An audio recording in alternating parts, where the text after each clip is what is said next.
The U.S. military said a Russian fighter aircraft clipped the propellers of one of its spy drones and caused it to crash into the Black Sea. The incident marked the first major direct encounter between the two world powers since Russia invaded Ukraine over a year ago. The United States European Command said two Russian Su-27 fighters intercepted the unmanned MQ-9 Reaper drone, according to Rostec, a Russian state-owned corporation. The Su-27 is the foremost record holder among Sukhoi aircrafts.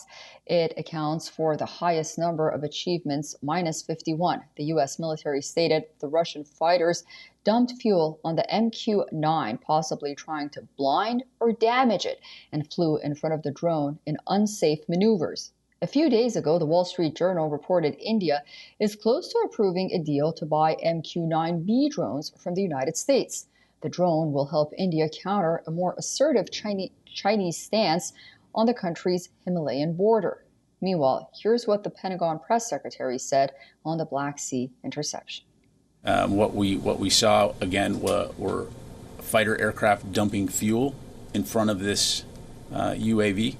And then getting so close to the aircraft that it actually damaged the propeller on the MQ-9.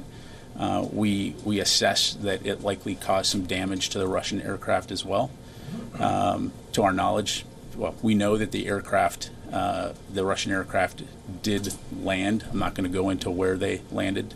But again, it's just demonstrative of very unprofessional, unsafe airmanship on the part of these pilots.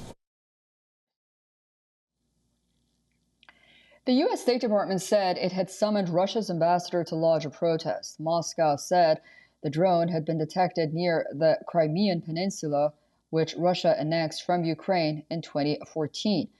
Russian ambassador to the United States had a question. How would the U.S. react if it spot a Russian drone very close to New York?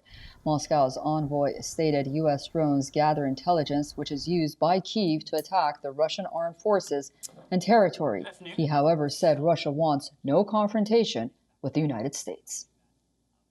This drone can carry 1,700 kilos of explosives. This drone can carry a few bombs. You see that what will be the reaction of United States if you see such Russian drone very close, for example, to San Francisco or New York? What will be reaction of United States? We don't want any confrontation between the United States and Russian Federation. We are in favor of pragmatic relations for the interest of the people of the United States and Russian Federation. In Washington, U.S. National Security Council spokesman John Kirby said that Russian interceptions over the Black Sea are common, but he said this encounter was unsafe, unprofessional, and reckless. Also, Australia's defense minister hit out at Russia for not playing by the rules. Once again, this is an example of Russia not playing by the rules, and that's actually at the heart of what's happening in the conflict in Ukraine. What Russia has done in the invasion in Ukraine is a complete flouting of the United Nations Charter and a complete disregard for the global rules-based order, and the event that we've seen overnight is just another example of that, and Russia has much explaining to do. NATO diplomats in Brussels confirmed the incident but said they did not expect it to escalate into a further confrontation. In November, reports of a missile strike in eastern Poland briefly caused alarm. Western military sources later concluded that it was a Ukrainian air defense missile, not a Russian one. Russia's invasion of Ukraine in February last year has led to heightened fears of a direct confrontation between Moscow and NATO. The 30-nation alliance has been arming Kyiv to help it defend itself.